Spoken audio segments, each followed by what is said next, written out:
اب میں چاہ رہا ہوں کہ آخر میں آج کی کلاس میں جتنا ہمارا ٹائم یہ بچا ہے 35-40 منٹ، اس میں وہ 10 بڑے بڑے جو وسوسے ہیں، اشکالات ہیں، ایمبیگوٹیز ہیں، دھوکے ہیں جو علماء سو دیتے ہیں اپنی پبلک کو یہ بات منوانے کے لیے کہ بابوں کو پکارو، ولیوں کو پکارو، پیغمبروں کو پکارو، فرشتوں کو پکارو، بس اللہ کو نہ پکارو. اور جب کوئی کہ اللہ کو پکارو تو کہنے پیچھے تو اللہ ہی ہے.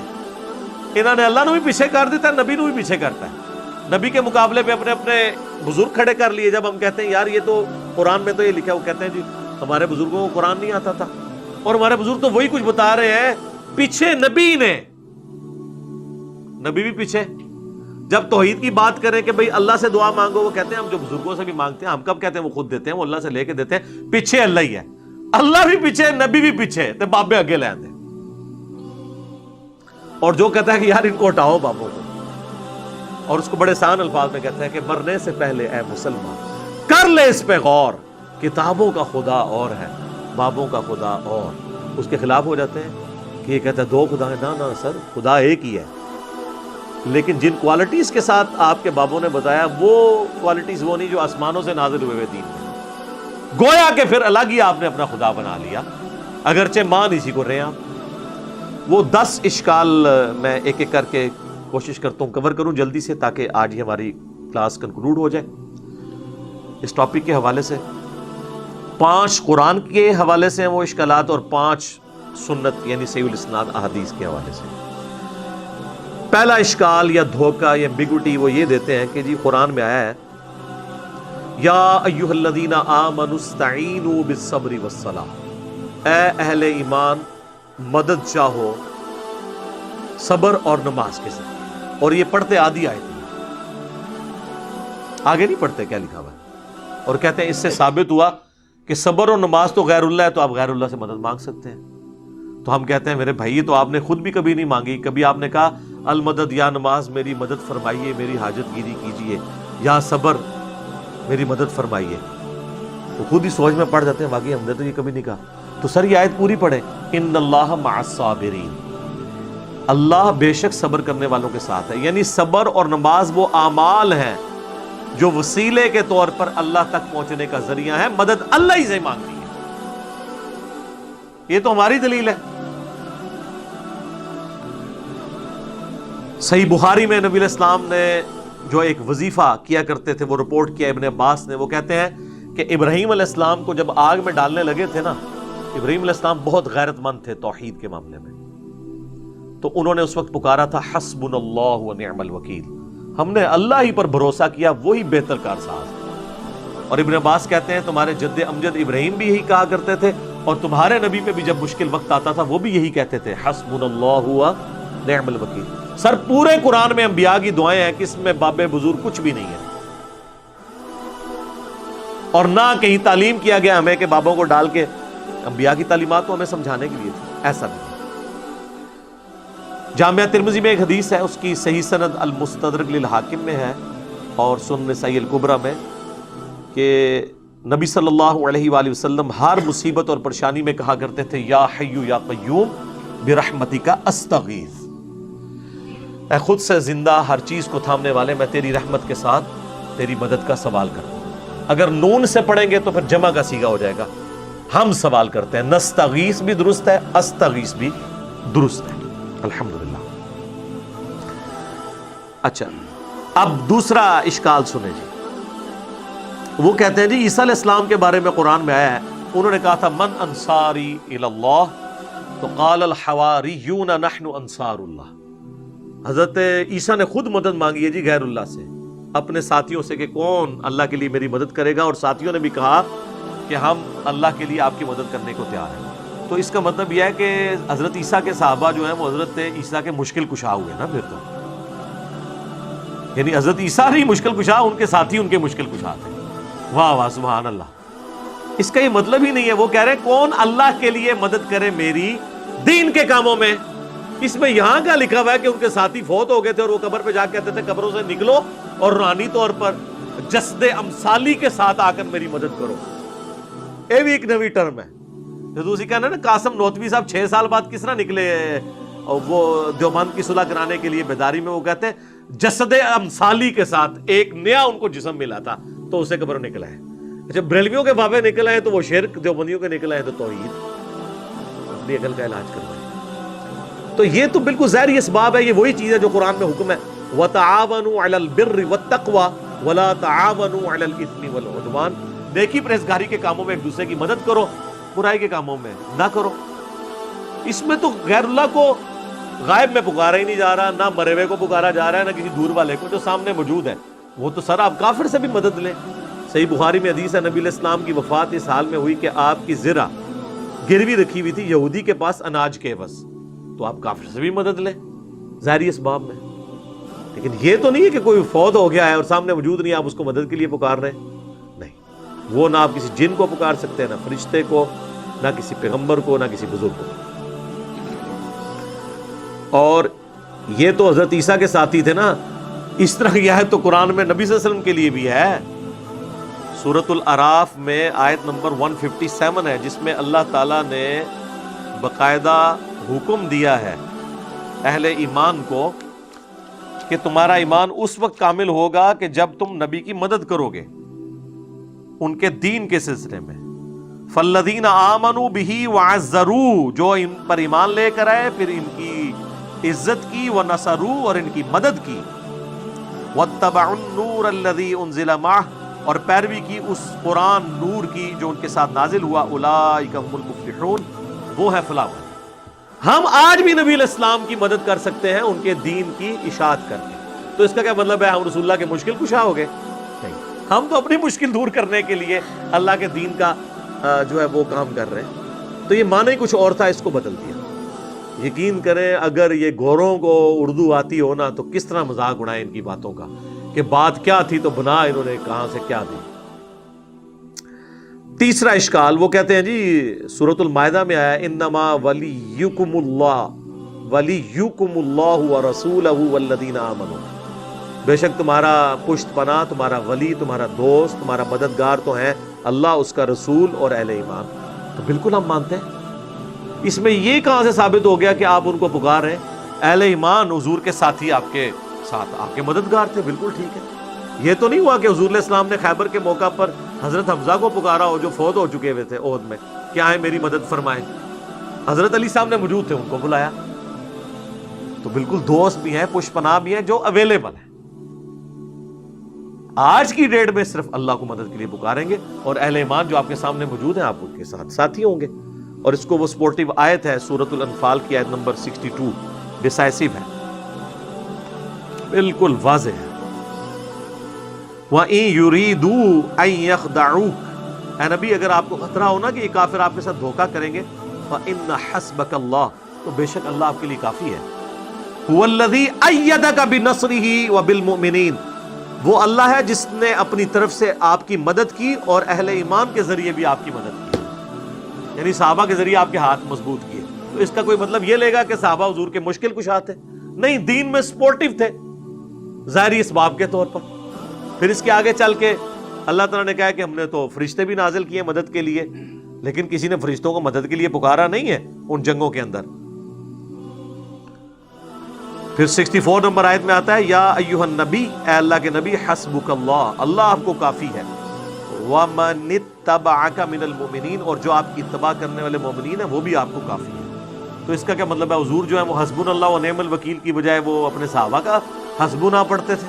نہیں، آپ کے سپورٹیو تھے دین کے حوالے سے.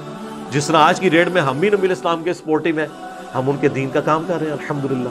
اور اللہ سے امید کرتے ہیں اللہ تعالیٰ ہمیں جنت الفردوس میں اپنے محبوب علیہ السلام کا ساتھ نصیب کرے گا انشاءاللہ. اللہم انا نسألک جنت الفردوس مع النبیین والصدیقین والشہداء والصالحین، آمین. چوتھا اشکال وہ کہتے ہیں جی قرآن میں ہے سورہ التحریم میں فَإِنَّ اللَّهَ هُوَ مَوْلَاهُ وَجِبْرِيلُ وَصَالِحُ الْمُؤْمِنِينَ، رسول اللہ کا مولا تو ہیں اللہ، جبریل اور مومنین اور اس کے بعد فرشتے بھی. اچھا اس کا مطلب ہے کہ حضور علیہ السلام المدد یا جبریل کہتے تھے، یعنی وہ ان کے پشت پناہ ہیں. جب اللہ تعالیٰ کسی کی ڈیوٹی لگاتا تھا وہ حضور کے ساتھ کام کرتے تھے، آپ کے صحابہ آپ کی خدمت گزاری میں تھے. یہ مطلب ہے، یہ تو نہیں کہ آج کی ڈیٹ میں آپ نے پکارنا ہے. نبی الاسلام نے کبھی یا جبرائیل المدد کہا ہے؟ بلکہ قرآن میں سورہ انفال میں ہے کہ اللہ نے اپنے نبی سے وعدہ کیا کہ ہم غزوہ بدر میں، احد میں فرشتے نازل کریں گے. تو حضور نے تو فرشتوں کو خود نہیں پکارا، اللہ نے کہا ہم بھیجیں گے. پکارنے والا معاملہ کہیں نہیں ہے مدد کے لیے کسی. تو اگر یہی والا معنی لیا جاتا تو صحابہ کرام جو ہے وہ کہہ رہے ہوتے یا امیر حمزہ المدد، کسی نے نہیں کہا. یا جبرائیل المدد، کسی نے نہیں کہا. جو سامنے موجود ہے. پانچواں اشکال وہ کہتے ہیں جی قرآن میں سورہ توبہ میں ہے وَمَا نَقَمُوا إِلَّا أَنْ أَغْنَاهُمُ اللَّهُ وَرَسُولُهُ مِنْ فَضْلِهِ. کیا ان کو یہی بات بری لگی نا کہ جو اللہ نے اور رسول نے اپنے فضل سے انہیں غنی کر دیا. اور یہ آیت لوگوں نے اپنے گھروں کے باہر لکھ کے لگائی ہے کہ اللہ اور اس کا رسول دونوں ہی غنی کرتے ہیں. سر یہ آیت اتنی لمبی آیت ہے جس کا ایک چھوٹا سا ٹکڑا ہے سورہ توبہ کی آیت نمبر 74، جس میں نبی علیہ السلام پہ جو قاتلانہ حملہ ہوا تھا، جس پہ میری یوٹیوب پہ ایک ویڈیو بھی ہے رسول اللہ کا قاتل کون. تو یہ سٹارٹ کہاں سے ہو رہا ہے؟ یحلفون باللہ ما قالوا، یہ اللہ کی قسمیں کھاتے ہیں. وَلَقَدْ قَالُوا كَلِمَةَ الْكُفْرِ، حالانکہ وہ کفر کر چکے. وَكَفَرُوا بَعْدَ إِسْلَامِهِمْ، اور کفر اختیار کیا اسلام کے بعد. وَهَمُّوا بِمَا لَمْ يَنَالُوا، اور انہوں نے وہ ارادہ کیا تھا جس میں کامیاب نہیں ہوئے، یعنی حضور کو شہید کرنے کا تبوک سے واپسی پہ. پھر ساتھ آیا وَمَا نَقَمُوا إِلَّا أَنْ أَغْنَاهُمُ اللَّهُ وَرَسُولُهُ مِنْ فَضْلِهِ. کیا ان کو یہی برا لگا کہ اللہ اور اس کے رسول نے اپنے فضل سے ان کو غنی کیا؟ یعنی اللہ کے ٹکڑوں پہ یہ پل رہے ہیں، رسول اللہ ان کو مال غنیمت میں حصہ دیتے ہیں. اس کے اگینسٹ انہوں نے یہ کیا کہ یہ نبی علیہ السلام کی جان کے دشمن بن گئے. اس سے یہ کہاں سے ثابت ہو گیا کہ آپ نے اللہ کے رسول کو مدد کے لیے پکارنا ہے؟ یہ چیز ہی کچھ اور تھی اور انہوں نے کچھ اور بنا دیا. کانٹیکسٹ بالکل واضح ہے. اور اس کو سپورٹنگ وہ حدیث جو میں نے پچھلی دفعہ بیان کی تھی بخاری اور مسلم دونوں میں، کہ 70 صحابہ کو جب دھوکے سے شہید کرنے لگے تو انہوں نے کیا کہا؟ اے اللہ ہمارے نبی کو ہمارے حال کی خبر کر دینا. ہم اپنے رب سے مل رہے اس حال میں کہ ہم اپنے رب سے راضی، ہمارا رب ہم سے راضی، ہم حضور کے دین پر ثابت قدم ہیں. اے اللہ ہمارے نبی تک ہماری یہ خبر پہنچا دینا. اور بخاری کے الفاظ ہیں حضرت جبرائیل نے آ کے خبر دی. انہوں نے یہ بھی نہیں کہا کہ اے جبرائیل آپ خبر پہنچا دیں، یا رسول اللہ انظر حالنا، انہوں نے نہیں کہا. انہوں نے کہا اے اللہ آپ خبر کر دیں. تو اس سے 3 عقیدے میں نے کہا تھا کلیئر ہوئے: علم الغیب، حاضر و ناظر، اور مسئلہ استعانت یعنی غیر اللہ کو پکارنا. تینوں مسئلے جو انہوں نے بنائے ہوئے ہیں غلط طریقے سے وہ فارغ ہو گئے اس ایک حدیث سے. تو صحابہ تو یہ کرتے تھے، ان کو نہیں پتا تھا یہ قرآن میں آیت ہے وَمَا نَقَمُوا إِلَّا أَنْ أَغْنَاهُمُ اللَّهُ وَرَسُولُهُ مِنْ فَضْلِهِ. وہ یہ مطلب نہیں لیتے تھے. لے جی یہ 5 اشکال تو ختم ہوئے جو قرآن سے دیتے تھے. اب 5 احادیث والے بڑے مشہور ہیں، وہ بھی میں کور کر دوں. چھٹا اشکال، صحیح بخاری میں حدیث ہے جی میں کان بن جاتا ہوں، میں ہاتھ بن جاتا ہوں، میں پاؤں بن جاتا ہوں. پوری تصوف اس کے اوپر کھڑی ہوئی ہے، اور وہ اس لیے کہ یہ بھی آدھی حدیث پیش کرتے ہیں، پوری تو ان کی موت ہے. یہ صحیح بخاری میں حدیث ہے. نبی علیہ السلام نے فرمایا، حدیث قدسی ہے، کہ اللہ تعالیٰ فرماتا ہے جس نے میرے ولی کے ساتھ دشمنی کی میرا اس کے خلاف اعلان جنگ ہے. اب ولی سے آپ کو انڈیا پاکستان کے ولی نہیں، یہ ولی اللہ کی بات ہو رہی ہے، جو اللہ کی عبادت کرتے تھے. جو اپنی عبادت کرواتے ہیں نا وہ اللہ کے ولی نہیں ہے. ان سے اعلان جنگ ہے میرا. صحابہ اہل بیت ان کے پیٹرن پہ چلنے والے وہ امام جنہوں نے ان کی تعلیمات ہم تک پہنچائی، اعلان جنگ ہے. اور میرا بندہ میرا قرب کسی چیز سے حاصل نہیں کر سکتا جو فرائض میں پابندی سے حاصل کرتا ہے. پہلی چیز فرض ہے، پھر نوافل کے ذریعے میرا اتنا قرب حاصل کرتا ہے کہ میں اس کے کان بن جاتا ہوں جس سے وہ سنتا ہے، میں اس کے ہاتھ بن جاتا ہوں جس سے وہ پکڑتا ہے، میں اس کی آنکھیں بن جاتا ہوں جس سے وہ دیکھتا ہے، میں اس کے پاؤں بن جاتا ہوں جس سے وہ چلتا ہے. بس اتنا کر کے وہ کہتے ہیں جس کے ہاتھ اللہ کے ہاتھ بن جائے پھر ایتھوں اوتھے نہیں پہنچن گے، اے ابو کو رزلٹ کر لیتے ہیں.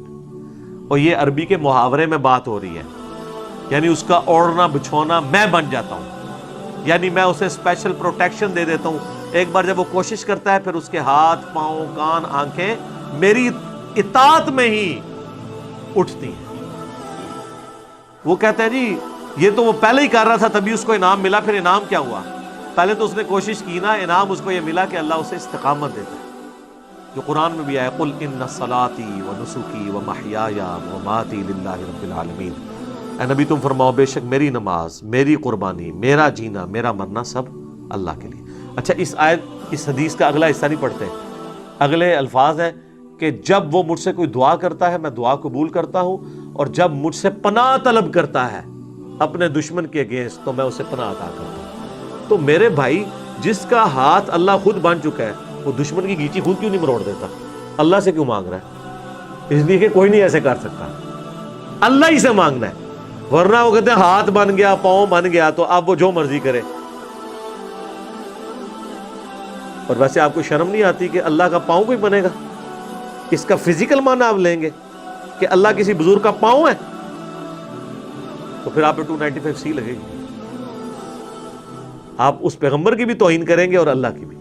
تو یہ بات ہو رہی ہے محاورتاً، اور آگے الفاظ حدیث کی اس کی حفاظت کر رہے ہیں، لہٰذا یہاں سے دھوکہ دینا بند کریں۔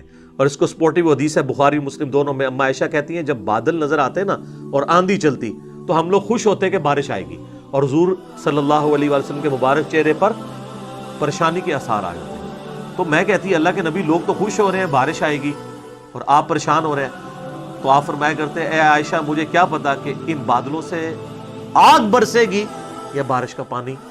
تو کسی نے نہیں کہا یا رسول اللہ آپ کو نہیں پتا بارش کا پانی برستا ہے، لیکن حضور کا یقین اللہ پہ دیکھیں۔ پھر آپ نے سورہ الاحقاف کی وہ آیت تلاوت کی کہ قوم عاد پہ عذاب اسی طریقے سے آیا تھا کہ سخت گرمی کے بعد ایک بادل نمودار ہوا اور وہ ساری قوم اس کے نیچے آ گئی، اور کہا کہ ابھی بارش برسے گی، اس میں سے آگ نکلی، سب ہلاک ہوئے۔ حضور نے سورہ احقاف کی آیت پڑھ کے کہا کہ مجھے بتاؤ عائشہ، مجھے کیا پتا کہ اس بادل میں سے عذاب آنے والا ہے یا اللہ کی رحمت۔ اور پھر حضور علیہ السلام یہ دعا کیا کرتے اے اللہ اسے ہمارے لیے رحمت بنا دے جو بادل آئے ہیں۔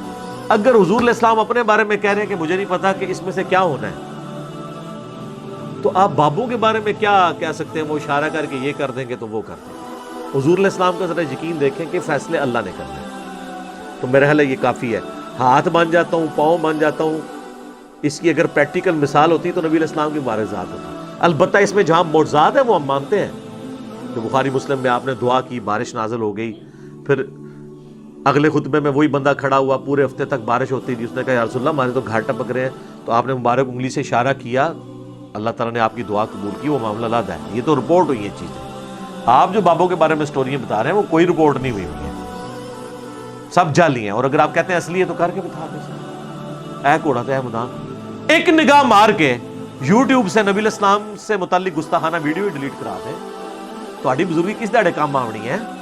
کس دن کام آئے گی آپ کی بزرگی؟ آئے نا۔ ہمیں تو آپ کہتے ہیں امت مر جائے اگر حضور کے گستاخانہ کھا کے مر رہے ہیں، امت تو بعد مرے، پہلے وہ بابے کیوں نہیں مر جاندے جنہاں دی ڈیوٹیاں نے؟ ان کے پاس تو اختیار بھی ہے اور وہ امتی نہیں ہے، انہیں اپنے نبی کا درد نہیں ہے، ان کو تو ہم سے زیادہ ہونا چاہیے نا۔ تو آپ یہ بھی کہا کریں وہ سارے بابے بھی مر جان جنہاں کو اختیار ہے نگاہ مار کے ڈیلیٹ کرنے دا، وہ نہیں کروا رہے۔ علمی طور تے ویسے مر گئے نے، تو دوسرے طریقے نال بھی مارنا ہے، اس طریقے نال مارو، ساڑی جان چھڈو۔